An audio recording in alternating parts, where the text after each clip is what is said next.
오늘 영상을 준비하는데 정말 고민이 많았습니다. 그런데 확실히 지금 이 신경안정제가 필요한 시기는 맞는 것 같더라고요. 아직 유시민 작가가 방송에는 안 나오고 있어서 비록 비교 자체가 안 되긴 하지만 오늘은 호루라기를 부는 것보다 제가 신경안정제까지는 못 되고 안정제 처방 전에 진단 정도는 해드리는 게 좋지 않을까 싶더라고요. 이게 중요한 게 이 진단이 정확하게 되면 대통령 메시지를 심각하게 받아들이지 않게 되기도 하고요. 오히려 지금 우리가 뭘 해야 할지가 눈에 들어오실 수 있거든요. 오늘 마침 김어준 공장장이 해외 출장을 마치고 돌아왔고 여론조사 꽃에서 중요한 결과 리포트를 받아보기도 했기 때문에 오늘은 이걸 중심으로 이야기를 해보려 합니다. 그냥 우리 냉정하게 한번 생각해 볼까요? 이렇게 될 걸 몰랐던 분 있나요? 최소한 제 영상을 꾸준히 보신 분들 중에선 없을 겁니다. 지방선거가 끝나자마자 피바람이 시작될 거라고 누차 말씀드렸고요. 심지어 그 정도가 지금까지 보지 못했던 규모와 수위로 진행될 거라는 것도 수차례 예고해 드렸었습니다. 심지어 유시민 작가도 이미 3개월 전에 이 상황을 예고했었습니다. 그 장면 짧게 보고 갈까요? 근데 이 A에 속한 사람들이 있잖아요.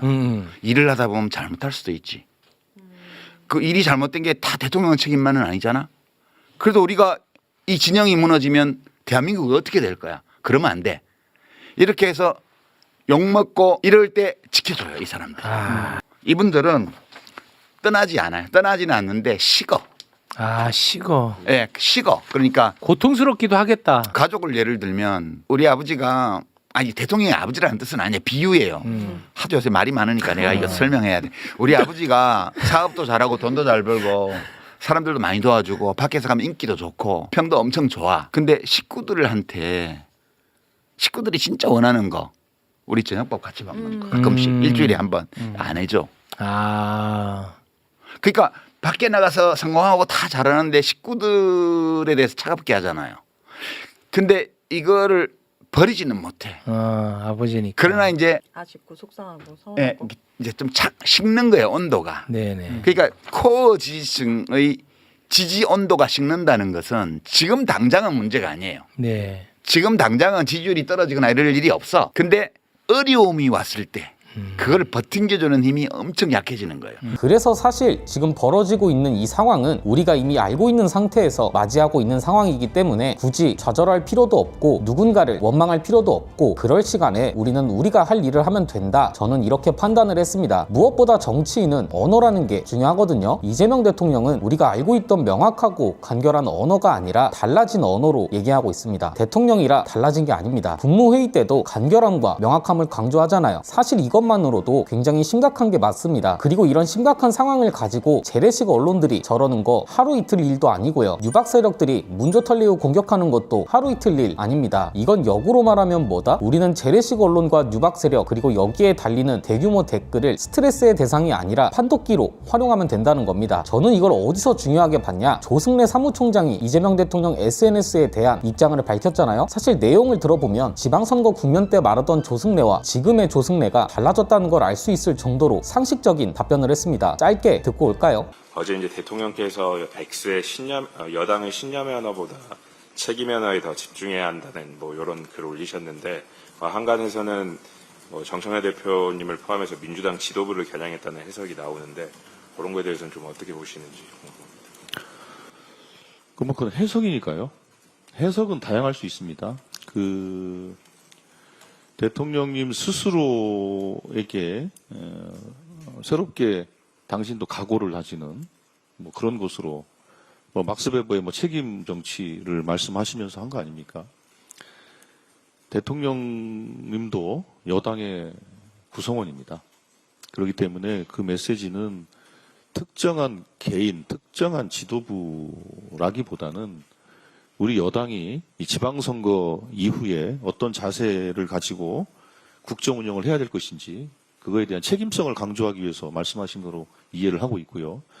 그거를 특정 뭐 인사 혹은 뭐 지도부로 좁혀서 접근하는 것은 그 대통령의 뜻을 왜곡하는 거라고 생각합니다. 지금 조중동뿐만 아니라 한경호까지 나서서 정청래를 겨냥했다, 정청래 사태를 압박하고 김민석을 밀어준다 이런 식으로 기사를 쓰고 있거든요. 이러한 재래식 언론들한테 할 수 있는 굉장히 상식적인 말이었다고 보는데 분명 지난 지방선거까지만 해도 조승래 사무총장은 유박 쪽의 지지를 받았습니다. 그런데 이번에 이 발언을 한 영상은 오히려 비판을 받고 있더라고요. 이게 사소하지만 굉장히 중요한 기류 변화라고 보고요. 이게 좀 심각할 수 있는 게 만약 재래식 언론들이나 유박 누박 스피커들이 해석하는 것처럼 이재명 대통령의 발언이나 SNS가 실제로 정청래 대표를 압박하고 김민석 총리를 밀어주는 거다? 이게 흔히 말하는 당무 개입인 겁니다. 당무 개입을 가볍게 생각하시는 분들이 많은데 그 자체로 불법이고요. 노무현 전 대통령은 한나라당에서 당무 개입을 했다는 걸 명분 삼아서 탄핵 절차까지 간 적도 있을 정도로 가볍게 볼 만한 사안이 아니라는 겁니다. 한경호와 누박 스피커들은 이걸 아는지 모르는지 계속해서 대통령이 당무 개입을 했다고 떠들고 다니는 거란 말이죠. 그래서 사실 이쪽에서 나오는 발언과 해석을 굳이 우리가 하나하나 따질 필요도 없고요. 이걸 대통령이나 정부 차원에서 선을 긋지 못하면 그 책임은 온전히 대통령이 지게 되는 거잖아요. 그래서 이게 참 어떻게 될지 모르겠는데 지금 당장 대통령의 SNS 메시지가 어떻고 발언이 누구한테 유리하고 이런 분석은 사실 의미가 없다고 봅니다. 어차피 어떤 분석이 나와도 이미 누박 쪽의 재래식 언론들이 붙어있기 때문에 절대적으로 규모와 조직력 차이가 큽니다. 그럼 우리가 할 일은 뭐냐? 간단합니다. 결국 우리가 지켜야 할 건 범민주 진영인 거잖아요. 이해찬 전 대표께서 말씀하신 것처럼 당의 운명은 누가 결정한다? 당이 결정하는 거잖아요. 그럼 결국 우리가 제대로 넘어가야 할 건 전당대회이기 때문에, 그리고 지금 이 전당대회조차 흔들려고 하는 사람들이 워낙 많아서 앞으로 어떤 걸 조심해야 하는지 순차적으로 말씀드릴 건데요. 오늘은 그 전에 처방을 하려면 진단을 해야 하잖아요. 오늘 김어준 공장장이 해외 출장을 마치고 돌아왔죠. 그런데 굉장히 의미심장한 여론조사 자료들이 공개됐습니다. 저는 이 자료들이 굉장히 많은 걸 정리해준다고 보는데요. 우선 이재명 대통령 국정운영 평가를 보면 확실히 긍정평가가 많이 줄어들고 부정평가는 많이 올라온 걸 볼 수 있죠. 그런데 사실 이것만으로 코어 지지층의 마음이 식었다고 표현하기엔 무리가 있습니다. 왜냐하면 부정평가가 같이 올라온 이유에는 선관위 사태와 지방선거 결과를 패배로 몰아가는 여론도 종합되어 있는 거라서 이것만으로 코어 지지층의 마음이 식었다고 단정하기엔 무리가 있고요. 오히려 코어 지지층의 여론을 확실하게 확인할 수 있는 건 두 가지였습니다. 이재명 정부가 앞으로 어떤 기조로 국정 운영을 해야 하냐, 그리고 어떤 기조로 공직 인사를 해야 하냐, 이 조사 결과들이 있었거든요. 우선 어떤 기조로 국정 운영을 해야 하냐, 이 결과부터 보면 이렇습니다. 왼쪽에 있는 그래프만 보면 확실히 대다수의 국민들은 야당과 협치하기를 더 원하고 있구나, 이렇게 판단하고 말거든요. 그런데 더 중요한 건 오른쪽에 있는 그래프입니다. 광주와 전라도, 강원도와 제주, 그리고 인천과 경기도 같이 진보 진영 유권자들이 많은 곳은 오히려 개혁 완수에 중점을 두어야 한다고 답한 쪽이 많았고요. 야당과 협치해야 한다고 답한 쪽, 국힘과 협치해야 한다고 답한 쪽은 서울과 대구, 경북에서 압도적으로 높은 숫자가 나왔습니다. 이 소리는 뭐다? 야당과의 협치는 국힘을 지지하는 지역에서 더 많이 원하고 있다는 거죠. 연령대별로 봐도 비슷합니다. 2030 남성은 야당과의 협치가 더 중요하다고 답했고요. 4050은 오히려 개혁 완수에 더 중점을 둬야 한다고 응답한 비율이 압도적이었습니다. 확실히 차이가 보이시죠? 이걸 기억하신 상태에서 이재명 정부 인사기조에 대한 조사 결과를 보면 결과 차이가 꽤 큽니다. 무려 58%가 국정 철학을 확고히 하는 인사를 해야 한다고 답했고요. 탕평과 외연 확장을 위한 인사, 그러니까 국힘 쪽 인사도 데려오고 중도 운운하면서 저쪽 사람들 데려와야 한다고 말하는 뉴박 세력들의 주장과 똑같은 사람들은 30% 초반대에 머무르고 있다는 거죠. 중도 외연 확장이라는 말이 대통령의 국정 운영에서 중요할 수는 있어도 유권자들의 마음으로 움직이기 굉장히 힘들다는 걸 보여주는 자료죠. 이래서 당적을 7번이나 옮긴 이현주가 2030과 중도 외연 확장을 외치고 이걸 빌미로 정청래 대표 책임론을 묻는다는 게 얼마나 황당하고 어이가 없는 일이냐, 이겁니다. 그리고 이건 연령대별로 봐도 마찬가지입니다. 4050뿐만 아니라 2030 남성들도 외연 확장을 위한 인사보다 국정 철학을 확고히 하는 인사가 더 중요하다고 답했습니다. 저는 이 두 자료가 중요한 걸 굉장히 많이 보여주고 있다고 보고요. 이렇게 자료를 일단 머릿속에 입력하고 나면 이재명 대통령에게 어떤 걸 요구해야 하는지도 명확해지는 겁니다. 비록 오창석이나 노영희가 임명된 비상임이사 자리, 이건 사실 대통령이 임명하는 자리도 아닙니다. 금융위원회 소속이고 이 금융위원회는 국무조정실 산하에 있기 때문에 오히려 총리한테 책임을 물어야 하는 자리들이거든요. 그런데 지금 중요한 건 그게 아니죠. 그렇기 때문에 사실 SNS 말고 귀국 후 열리는 국무회의에서 김민석 총리에게 이런 인사 문제가 있던데 어떻게 된 거냐, 경위 파악해서 보고해달라, 이런 메시지를 냈다면 아쉬움이 덜하지 않았을까, 왜 굳이 그런 SNS를 올렸나 하는 의문이 생기고 있다는 거죠. 그런데 뭐 이건 거두절미하고요. 이제 우리가 할 일은 사실상 마지막 남은 카드는 전당대회 때 당대표와 최고위원을 뽑는 거잖아요. 그럼 민주당한테 물어볼 게 없냐? 있습니다. 그냥 냉정하게 봤을 때 명픽이다 뭐다 떠드는 사람들 치고 결과 좋은 사람이 없었습니다. 김상욱 울산시장은 뭐냐고 얘기하는데, 김상욱 시장은 진보 외연 확장과 단일화 그리고 통합의 중요성을 가장 잘 보여주는 사례거든요. 실제로 진보당과 조국혁신당의 지지율을 빼면 김상욱 시장도 사실상 패배하는 거였습니다. 이건 무슨 말이냐? 민주당이 지금까지 솔직했나요? 저는 사실 아니라고 보거든요. 예컨대 명픽이라고 무조건 뽑아야 한다고 했던 사람들 있잖아요. 송영길 같은 사람들은 특히나 해당 행위로 징계 절차까지 밟아야 한다고 보는데, 이 명픽을 외쳤던 사람들 중에 왜 우리가 명픽을 뽑아야 하는지 제대로 설명한 사람이 한 명이라도 있냐 이겁니다. 이현주가 자주 쓰는 표현 중에 인민민주주의, 거수기 이런 게 있거든요. 유박 세력들이 외쳤던 명픽이 이런 거였습니다. 이재명 대통령이 밀어주는 사람인데 누가 뭐라 해? 당연히 밀어줘야지. 여기에 반기를 든다? 당신 반명이야? 이런 말밖에 더 했냐 이겁니다. 이게 굉장히 중요한 겁니다. 당원들은 거수기가 아니고요. 1인 1표제가 있는 이상 경선이든 당대표 선거든 줄투표하는 당원들은 이제 없습니다. 세력 싸움 할 수 있다고 봅니다. 차기 권력을 위해 피 터지게 싸우는 거 어느 정도는 가능하다고 봅니다. 그런데 김민석과 송영길을 밀어주고 있는 사람들이 명픽 말고 뭐가 있었냐? 그리고 그 명픽을 밀면서 한 번이라도 솔직했던 적이 있냐? 이겁니다. 이번 지방선거 결과 패배로 몰아가는 사람들은 진짜 문제라고 보고요. 그렇게 패배로 몰아가는 사람들이 공교롭게도 유박 세력들이 중심이 되고 있다는 것도 유심히 봐야 한다고 본다는 겁니다. 대구 경북이나 부울경은 아쉬운 게 맞습니다. 여기는 원래 민주당의 열세 지역이고 김부겸 후보나 김경수 후보가 열심히 뛰지 않았다고 할 수 있는 분들 있나요? 없습니다. 그런데 지금 명픽이 문제가 되는 건 이재명 대통령이 픽한 게 문제가 된다는 게 아니고요. 명픽을 외치는 사람들 대부분이 명픽 말고는 실제로 외치는 게 없었다는 게 정말 큰 문제라는 겁니다. 심지어 현근택 용인시장 후보랑 정원호 서울시장 후보는 명픽을 그렇게 외치면서 정작 부동산 정책은 이재명 정부와 완전 반대로 갔다는 사실이 뒤늦게 드러났잖아요. 그리고 이 사람들이 굉장히 기이한 게 평택 을은 결국 민주진영이 패배한 거잖아요. 그럼 일단 슬퍼하고 그 다음 대책을 강구하는 게 맞거든요. 그런데 오히려 조국이 3등 했다고 이걸 가지고 조롱하고 좋아합니다. 너무 이상하지 않나요? 저는 이게 진짜 기괴하게 느껴지더라고요. 그리고 이렇게 몰아가니 강원도같이 대승을 거둔 곳은 묻히잖아요. 그래서 지금부터는 어차피 이재명 대통령은 이미 메시지가 어떻게 나오는지가 문제가 아니라 메시지의 방식이 어떻게 달라지느냐가 중요한 단계까지 갔습니다. 의외로 간단하다고 봅니다. 문재인 전 대통령 초청에서 오찬만 해도 유박 세력들의 논리가 완전히 무너지거든요. 명분도 분명합니다. 지방선거 이후에 전임 대통령과 오찬하는 게 그리 이상할 건 없잖아요. 이게 당무 개입이라고 할 명분도 없고요. 그래서 이재명 대통령은 대통령이 앞으로 어떻게 하느냐에 따라 지지층의 생각과 방향이 달라지는 거라서 우리가 지금 당장 할 수 있는 건 지속적으로 목소리를 내는 것밖에는 없긴 하지만 사실 목소리를 내시라고 강요하는 것도 저는 아니라고 봅니다. 목소리를 내고 싶게 하면 알아서 목소리를 내주는 게 코어 지지층이잖아요. 그런데 적어도 우리가 행동으로 보여줄 수 있는 건 결국 전당대회이기 때문에 지금부터 이 전당대회에 나오는 사람들만큼은 예의주시하시고 전당대회만큼은 치열하게 싸우셔야 민주당은 우리가 지킬 수 있다는 겁니다. 제가 내일부터 전당대회 관련 이야기를 하나하나 해드릴 건데 지금 1인 1표제를 건드리는 사람들이 있잖아요. 이게 단순히 1인 1표제를 폐지하는 걸 넘어서 기이한 꼼수를 부리려는 움직임이 포착되고 있어서요. 이것부터 내일 영상에서 자세히 말씀드리겠습니다. 오늘은 문재인 전 대통령의 말씀으로 영상 마무리하겠습니다. 여러모로 뼈아픈 말씀입니다. 지금 문 대통령님 지지자들 또 여당에서